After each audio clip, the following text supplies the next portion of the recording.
Bueno, esto es una charla introductoria para explicar un poco el fin de estos ejercicios. Hay varios que ya lo han hecho anteriormente, pero nunca está de más recordar. Son ejercicios que coinciden con esa semana que se llama Semana Santa y que podemos decir que en muchas de las fechas principales del cristianismo, de la Iglesia Católica, hay como una venganza del paganismo, ¿cierto? ¿Qué hizo la Iglesia cuando se empezó a extender con el Imperio Romano? Tomó muchas de las fiestas paganas y esas fiestas paganas las cristianizó, es decir, les cambió el sentido. La Navidad, que era la fiesta del sol, para la Iglesia es la fiesta de Cristo, que es el sol naciente. ¿Sí? Le fue dando un sentido cristiano a las fiestas. Pero en el mundo que vivimos, donde los hombres se olvidan de Dios, pasa al revés. Muchas fiestas cristianas están tomando un sentido pagano. Es lo que pasa con la Navidad. ¿Qué es la Navidad para mucha gente? Es una fiesta cristiana, es la fiesta del nacimiento de Cristo. Es el día de la encarnación del Verbo, o sea, lo más importante, tan importante que contamos los años a partir de eso. A veces la gente habla las fiestas, así en general, igual es lo mismo, qué sé yo, el Año Nuevo, que la Navidad, que los Reyes, que lo toman como una leyenda, como un mito. Y la Navidad para muchos, junto con el Año Nuevo, es una ocasión para hacerse regalos, para reunir la familia, para comer, para tomar, para divertirse, y a lo mejor ni siquiera se acuerdan de Dios, ¿no? Y lo mismo pasa un poco con la Semana Santa. A veces decimos, los uruguayos dicen es la Semana de Turismo. Bueno, nosotros no la llamamos Semana de Turismo, la llamamos Semana Santa, pero basta con leer los avisos de los diarios y están llenos de tours, de giras turísticas, de lugares de turismo. O sea, para mucha gente la Semana Santa no es santa, es una semana de turismo, es una semana para salir de vacaciones, es una semana para divertirse, tener algún día feriado más. Nosotros vamos a tratar de vivir una Semana Santa, es decir, unir todos estos temas de los ejercicios con las realidades que la Iglesia revive, no solamente recuerda, sino que revive durante estos días de la Semana Santa. Es decir, tratar de vivir cerca de Jesús crucificado, para poder alegrarnos en la Pascua con Jesús resucitado. Solamente si lo acompañamos en la cruz nos podemos alegrar con Él después en la resurrección. Solamente si el sacrificio de Jesús en la cruz tiene el resultado en nuestras almas, podemos decir de veras felices Pascuas. Si no, son palabras que no tienen sentido. Si no tienen sentido cristiano, no tienen sentido. Eso es lo que vamos a tratar de hacer, de unir. Y si bien, no es semana de turismo, si bien durante estos días tenemos que llevar un trabajo interior, San Ignacio dice ejercicios, es decir, es una ejercitación interior, una ejercitación del alma, al mismo tiempo son unos días de descanso en Cristo, que es la mejor forma de descansar, de hacer un alto en el camino y de hacer un momento en el silencio. Qué importante y qué necesario que es esto. Y a veces nos damos cuenta de que lo necesitamos, pero nos cuesta decidirnos. Hacer un alto en el camino. Yo suelo comparar los ejercicios espirituales con lo que se hace a veces en el comercio. Cuando uno ve un negocio con un cartelito que dice cerrado por balance. ¿Y qué es lo que hace cuando uno cierra el negocio por balance durante unos días? Y bueno, simplemente es revisar las cuentas, revisar la mercadería, ver, digamos, cuál es el debe, cuál es el haber, qué posibilidades tenemos, y uno hace, a partir de ahí, hace planes para el futuro. Pero para hacer esos planes para el futuro uno tiene que hacer un alto en el camino, uno tiene que hacer el balance, uno tiene que sacar las cuentas, uno tiene que revisar el estado de las cuentas, el estado de la mercadería. Bueno, lo mismo pasa en nuestra vida. Vivimos tan metidos en el ruido que a veces nos falta un alto en el camino, un momento para descansar, un momento para pensar un poco, un momento para encontrarnos con nosotros mismos y para encontrarnos con Dios. Sin embargo, lo necesitamos. ¿Cuántas veces lo sentimos? ¿Cuántas veces sentimos el peso, el cansancio de la agitación, del ruido, de las preocupaciones? Preocupaciones del trabajo, preocupaciones de la familia, preocupaciones del estudio y de los exámenes, preocupaciones por la situación económica, por la plata que no alcanza. ¿Cuánta gente vive angustiada? Una de las enfermedades de nuestro tiempo, que es casi una enfermedad de moda para el negocio de los psiquiatras, es la depresión, ¿no? El estrés. Y eso en muchos casos, ¿qué es? Es producto precisamente de gente que vive en un ritmo de vida que la aplasta, que la revienta, que la cansa. Y enfrente a esas circunstancias, como uno no sabe para qué vive, uno se rinde. En fin, el estrés puede a veces, o la depresión puede a veces tener otras motivaciones, pero una motivación muy frecuente es esa. Uno vive y no sabe para qué vive. Vive y su vida no tiene sentido. Y entonces el peso de la vida se le hace insoportable. Vive en un ritmo de vida agitado, sin tiempo para detenerse, sin tiempo para descansar, sin tiempo para pensar, y todo eso no sabe para qué. Se le hace una cruz pesada, una cruz insoportable. Y en un momento uno, consciente o inconscientemente, se rinde. Se deja vencer, se deja aplastar, se entrega, pierde voluntad, pierde ganas para cualquier cosa. Vivir sin saber para qué se vive. Precisamente ese es el sentido que tienen los retiros.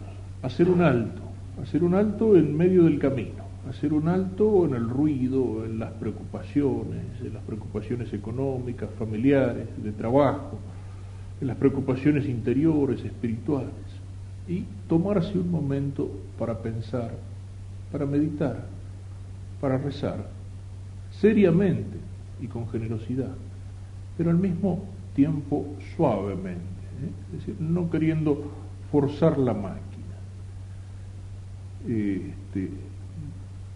tratando de hacer silencio, sobre todo silencio interior, para que Dios hable en nosotros, tratando de encontrarnos con nosotros mismos y aprovechar estos días para hacer un poco un balance de nuestra vida.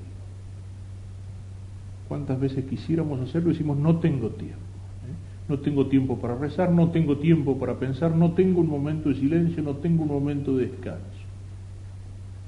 Este es el momento. Hacer un poco un balance de nuestra vida. ¿Cómo ando? ¿Cómo vivo? ¿Qué sentido tiene mi vida? ¿Cómo anda mi relación con Dios, con los demás? ¿Cómo anda mi alma? ¿Qué es lo que hay de positivo? ¿Qué es lo que hay de negativo? ¿Qué es lo que Dios me pide? ¿Qué es lo que a lo mejor en mi vida tengo que cambiar? Tengo que afinar la puntería, tengo que mejorar. Pensar esto durante estos días, iluminado por los grandes principios de la fe. Pensarlo con serenidad, para encontrar fuerzas, para seguir adelante, para enderezar el camino, para cumplir la voluntad de Dios, para que la palabra de Dios ilumine un poco mi vida. Ese es el sentido que tienen estos ejercicios. Son un balance de mi vida, son un alto en el camino, son hacer silencio para poder rezar y meditar un poco, para poder volver sobre aquellas viejas verdades que son las que tienen que iluminar mi vida. Verdades que a lo mejor ya las conocemos. Esto siempre lo señalo al empezar los ejercicios.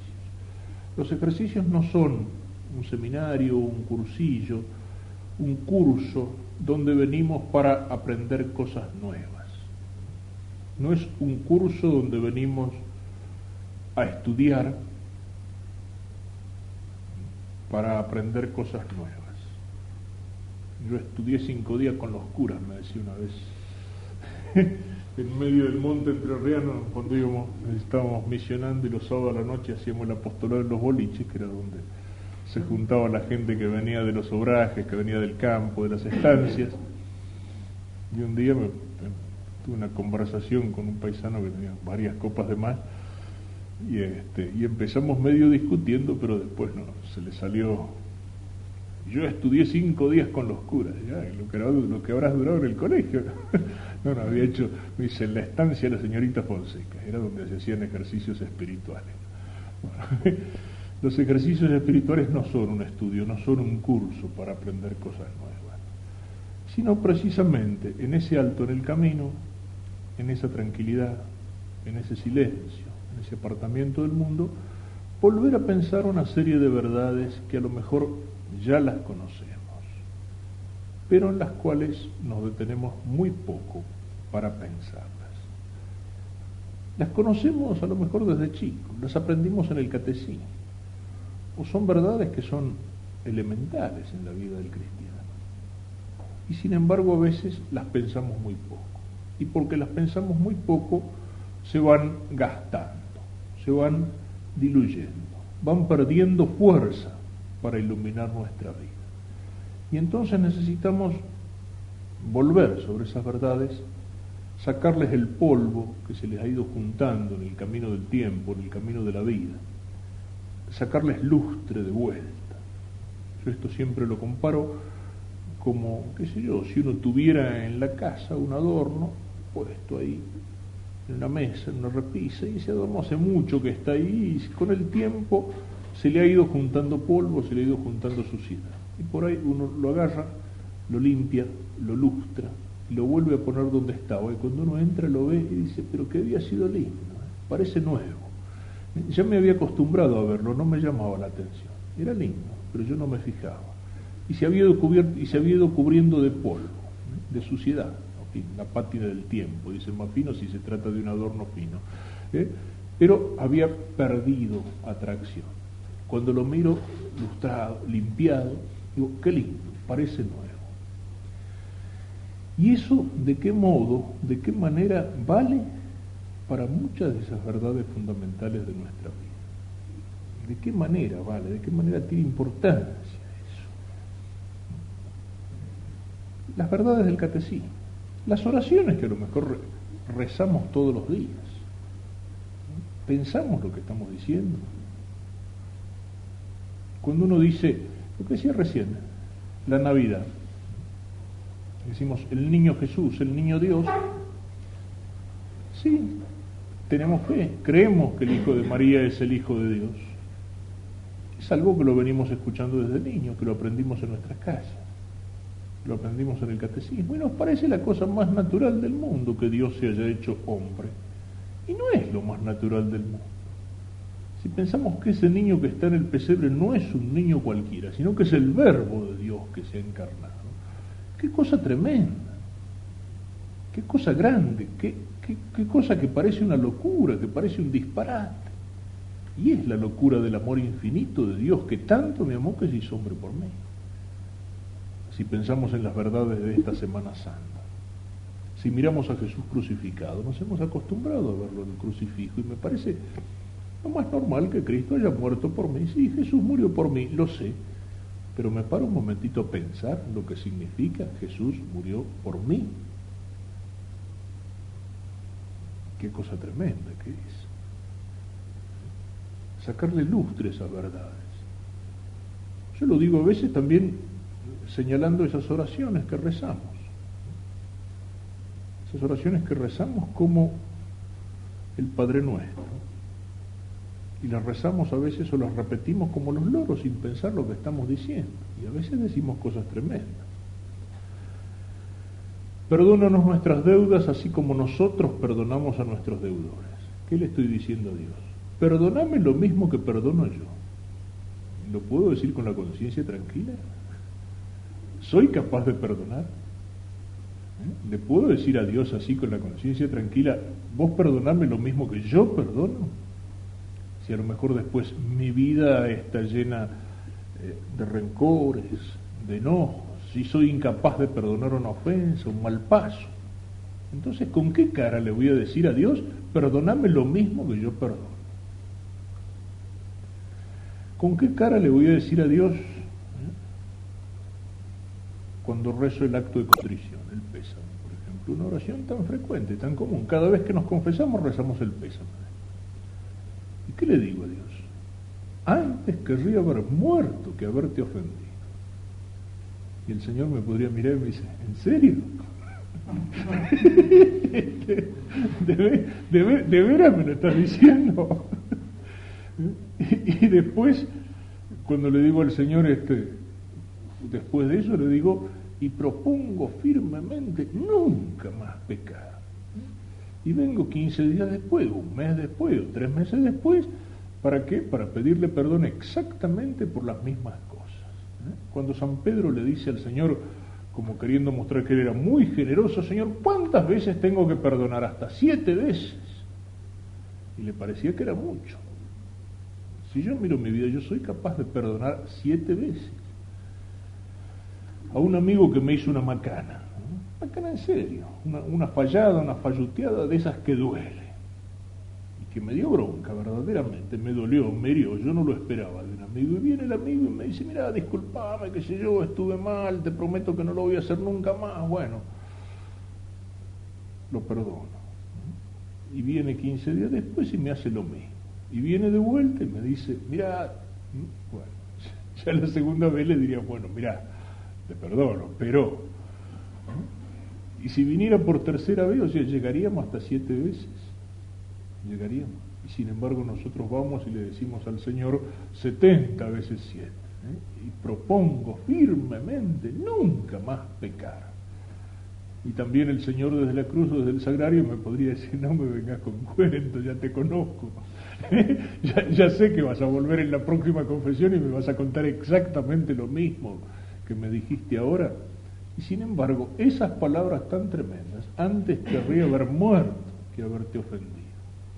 Y esas palabras, propongo firmemente nunca más pecar, las repetimos como loros, no pensamos lo que estamos diciendo, no pensamos lo que estamos diciendo. Los ejercicios espirituales nos pone San Ignacio por ahí una meditación sobre la muerte. ¿Y la pone para qué? Lo mismo que la pone la Iglesia cuando el miércoles de ceniza, al hombre que sale del carnaval, le hace una cruz con ceniza en la frente y le dice, acordate de que eres polvo, es decir, que saliste del polvo de la tierra y que un día vas a volver al polvo. Y al hombre no le gusta, al hombre que sale del carnaval no le gusta que le vengan a hacer acordar que sale del polvo de la tierra y que un día se va a morir. Preferiría que la vida fuera un carnaval, es decir, que el carnaval se prolongara. Eso es otra de las cosas paganas. Era una fiesta pagana y la Iglesia la tomó.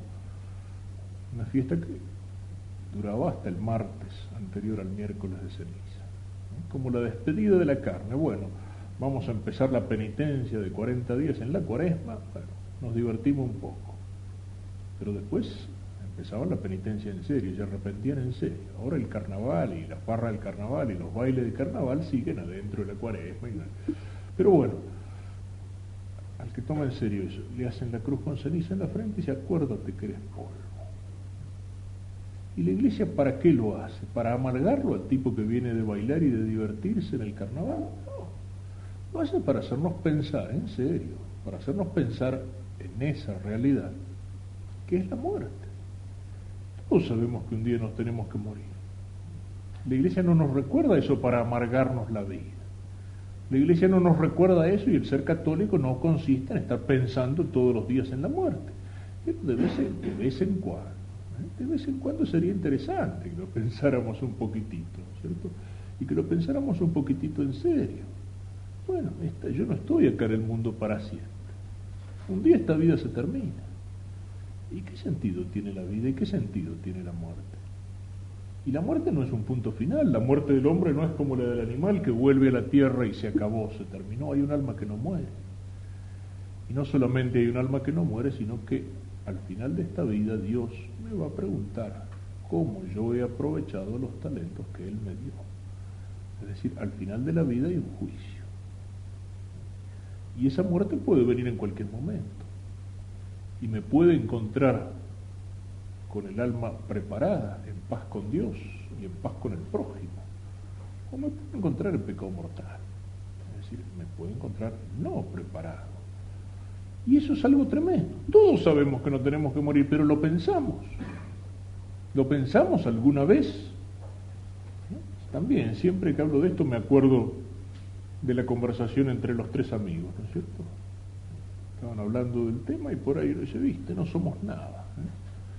Mañana te morís vos, pasado se muere él, dentro de 100 años me muero yo. Bueno, cuando la pensamos así. No la pensamos como algo que me puede pasar en cualquier momento. ¿Le puede pasar al otro? Sí, eso es lo más natural del mundo. Y bueno, pobrecito, se murió. Pero pensar en mi muerte, la pienso no, dentro de 100 años. Allá lejos, alguna vez. Y es una verdad que la conozco. Pero me paro a pensarla alguna vez. No para asustarme, no para amargarme, para saber cómo tengo que vivir.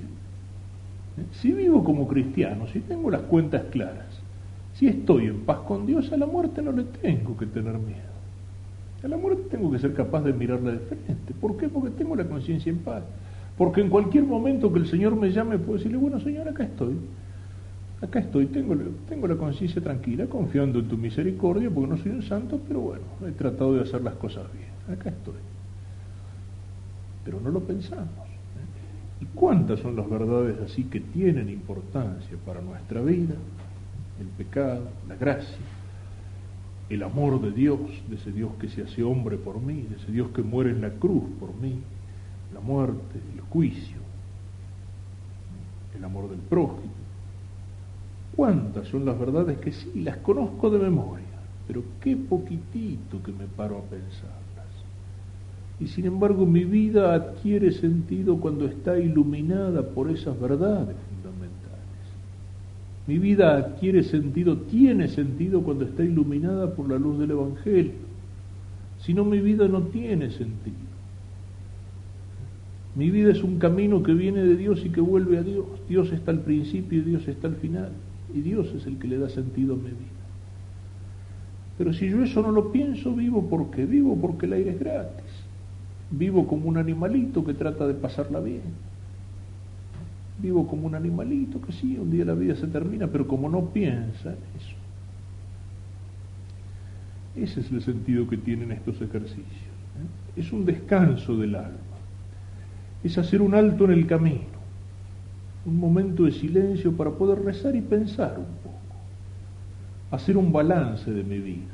A ver qué es lo que anda bien y qué es lo que no anda. ¿Y qué es lo que me pide Dios? Es decir, ¿qué es lo que puedo mejorar? ¿Qué es lo que tengo que corregir?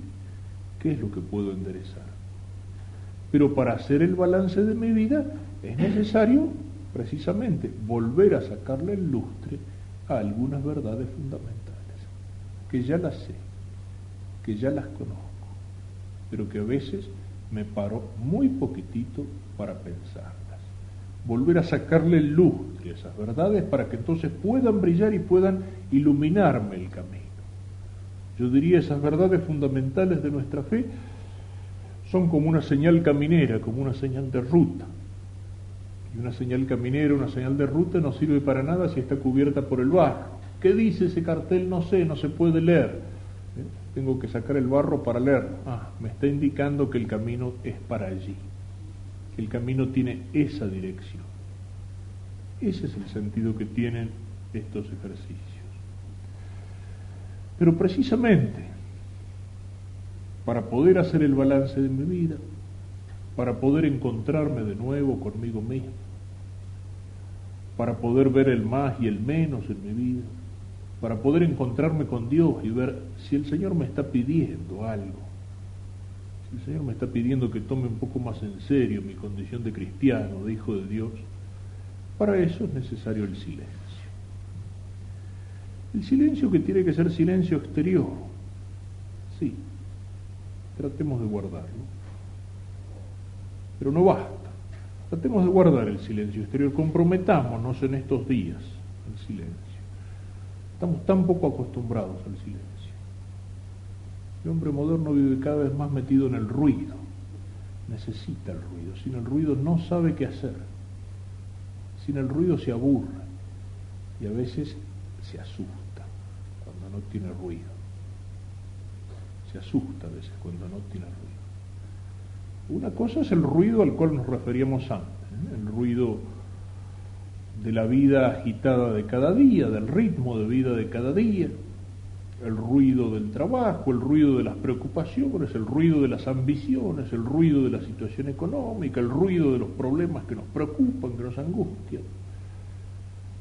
pero también el ruido, hasta el ruido físico, el hombre que no puede prescindir del ruido, ese ruido que nos invade. No se puede ni viajar en colectivo, ¿no?, sin que uno le pongan una película de televisión o le pongan una música a todo lo que da. Se ha perdido, incluso, qué sé yo, el encontrarse en un café para tomar un café o una copa con un amigo y poder conversar.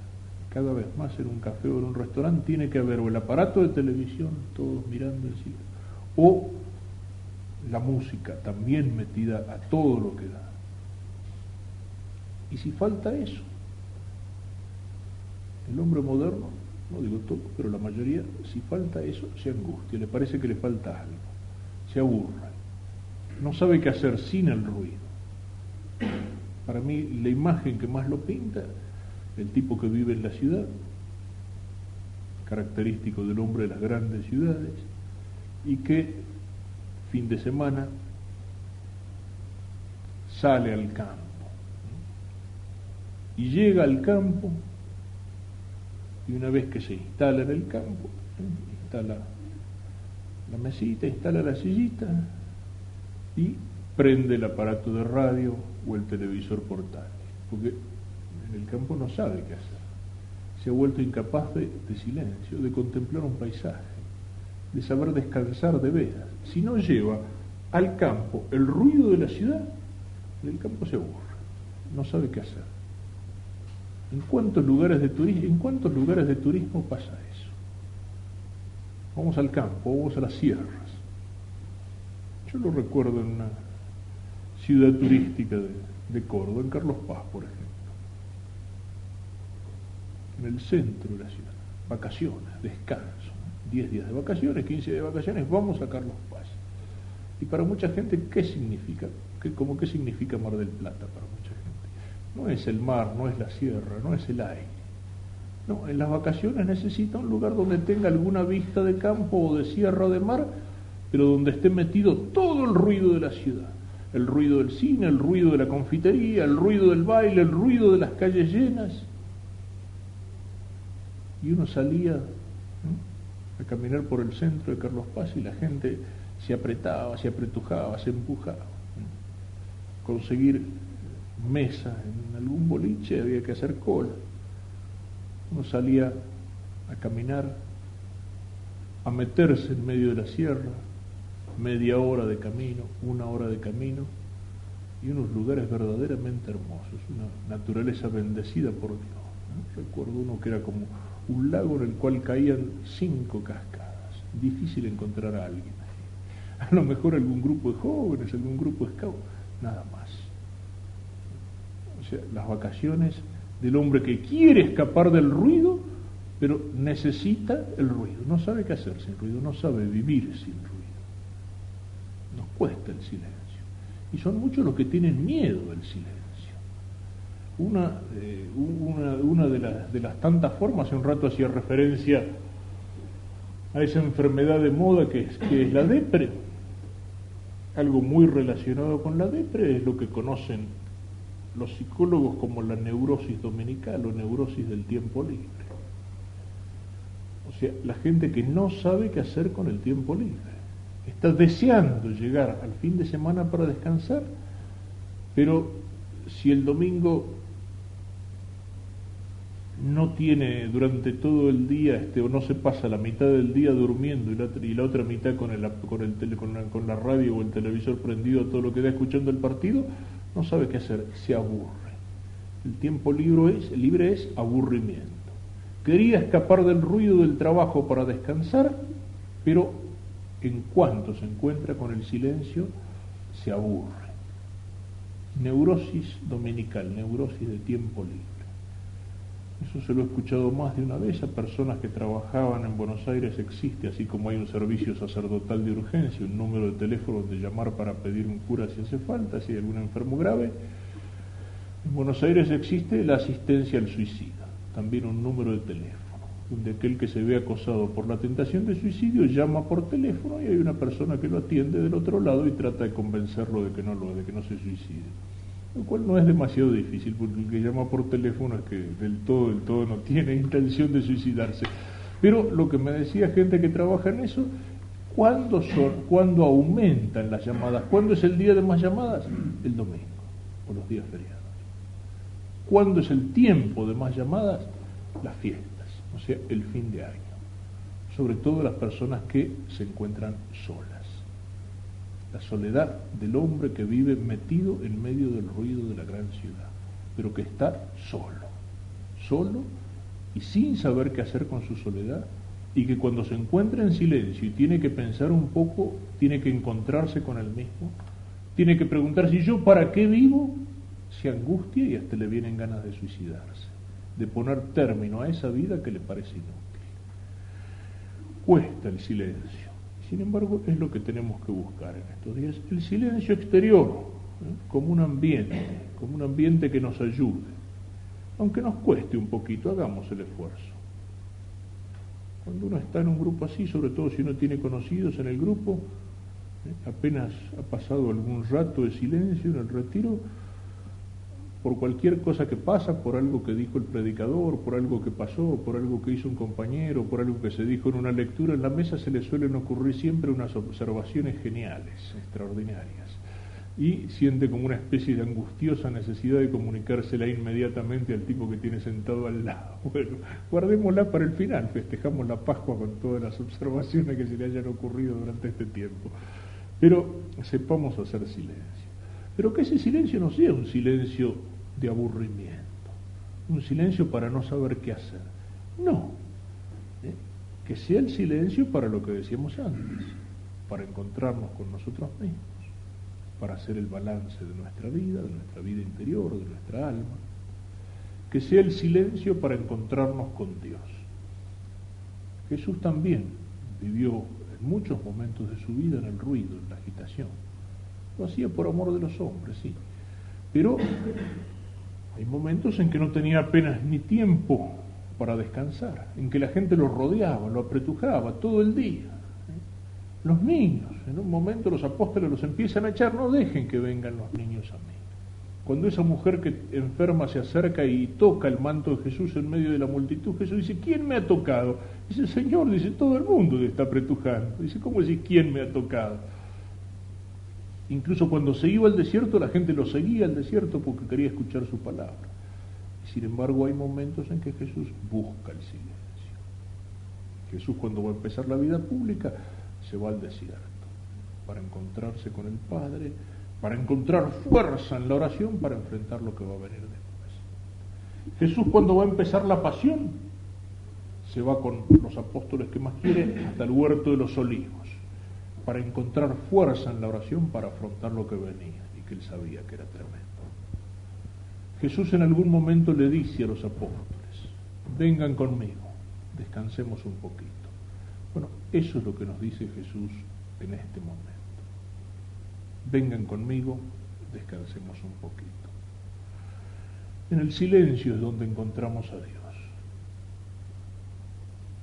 Hay una expresión de San Juan de la Cruz que dice: el verbo de Dios habla en el silencio. Silencio que es el principio de la palabra. Hay una imagen en la Sagrada Escritura, en el Antiguo Testamento, cuando el profeta Elías es perseguido y huye a la montaña para encontrarse con Dios. Lo querían matar. Habían dado muerte a los sacerdotes que eran fieles, a los profetas. Solo quedo yo y me buscan para matarme, dice Elías. Y llega a la montaña y se pone allí en escucha. Entonces dice la Escritura, con esas imágenes tan típicas del Antiguo Testamento, viene el temblor de tierra, que sacude todo, y Dios no estaba allí. Y viene el viento huracanado, la tempestad, y Dios no estaba en la tormenta, en la tempestad.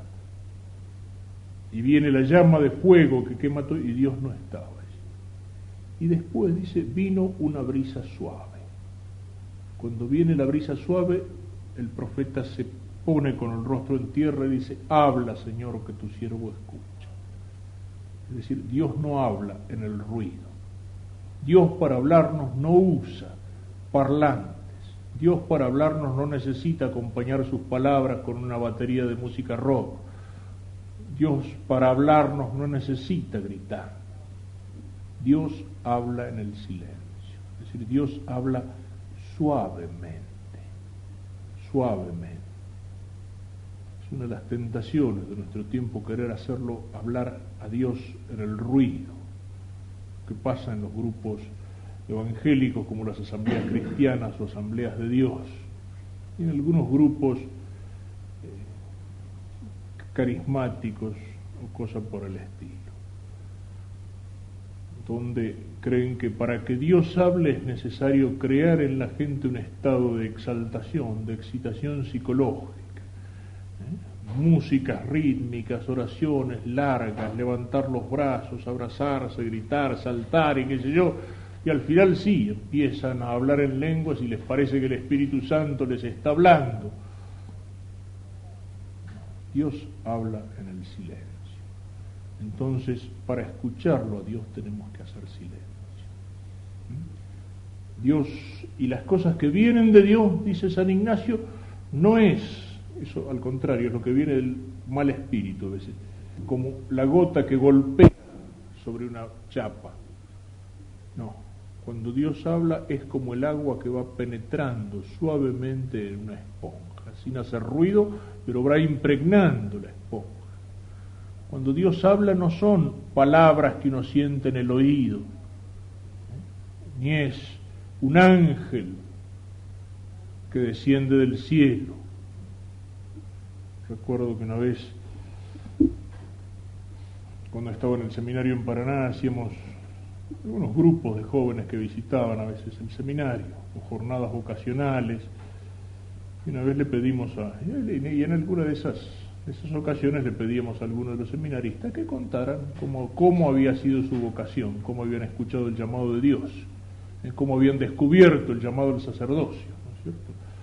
Y algún sacerdote que ustedes conocen, que era seminarista en aquel tiempo, le tocó dar su experiencia, su testimonio vocacional. Había como 100 muchachos allí escuchando, y dice, yo una vez estaba rezando, dice, de rodillas, hacía como 2 horas, y de pronto, dice, vino una luz que bajaba del cielo, y apareció un ángel con unas vestiduras blancas que me dijo, tú tienes que ser sacerdote. Y todos lo miraban así, y por eso, dice, así no fue. Dice, en realidad, dice, yo estaba tratando de rezar, pero hacía 5 minutos, y en una de esas, dice, eso me ocurrió, dice, yo no podría ser sacerdote.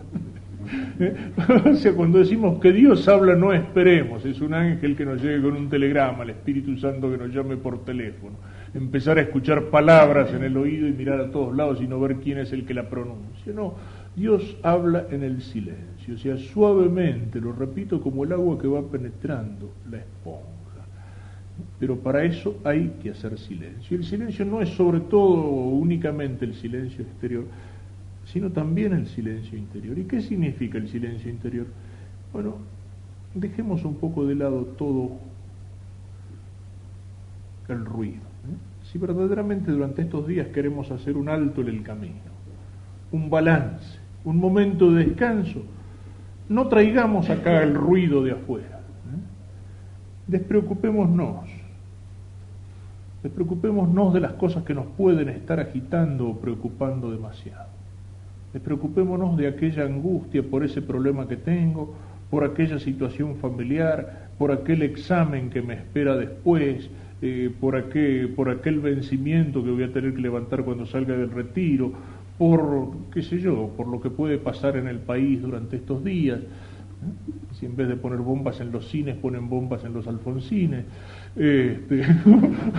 o si en Semana Santa va a pasar algo, no va a pasar, despreocupémonos, digamos, todo eso ahora no existe. En este momento Dios y yo. Pero el día de mañana sí voy a salir del retiro y voy a tener que volver a aquel problema y aquella situación en la familia y voy a volver a vivir la situación. Precisamente, si soy capaz de hacer silencio, de mirar dentro de mí, de encontrar fuerzas, de conversar con Dios en estos días, de volver a sacarle lustre a esas verdades fundamentales, cuando salga de aquí voy a tener más fuerza para enfrentar esa dificultad, esa situación, ese problema de familia, ese problema de trabajo. Mi vida tiene que tener un sentido nuevo, distinto. Tengo que encontrar con más fuerza la gracia de Dios para afrontar esas cosas. Pero después, no en este momento. Eso es lo más importante del silencio. Exterior, pero no un silencio para el aburrimiento, para estar divagando, para estar pensando macanas, no. Para reflexionar sobre cosas muy serias, para hacer el balance, para encontrarme conmigo mismo, para encontrarme con Dios y al encontrarme conmigo mismo y con Dios, encontrar fuerza para afrontar después sí lo que Dios me pide en mi vida afuera.